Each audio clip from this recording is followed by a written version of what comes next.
मित्रांनो, पहिल्यांदा रेल्वेमध्ये हे दादा बघून गेले की कुठे काय कचरा आहे, कसा आहे, बाटल्या वगैरे टाकलेल्या नाहीत ना. मग दुसरे दादा आले आणि स्वच्छता करायला सुरुवात केली.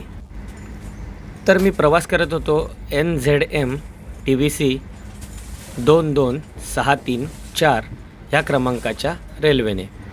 हे दादा आले आणि या स्वच्छतेच्या उपकरणाने ब्रश किंवा वायपरने खूप छान प्रकारे स्वच्छता केली.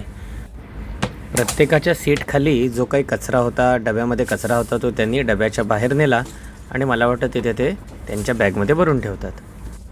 वाईट ह्या गोष्टीचं वाटतं की अशा रेल्वेमध्ये AC डब्यामध्ये हा कचरा त्यांना एवढा स्वच्छ करायला लागावा. पंतप्रधान नरेंद्र मोदींचं स्वच्छ भारत मिशन आपल्याला सर्वांच्या सहभागातून यशस्वी करायचं आहे. भारत सरकारच्या रेल्वे मंत्रालयासाठी खूप खूप धन्यवाद. स्वतःपासून सुरुवात करूया आणि आपला भारत स्वच्छ करूया.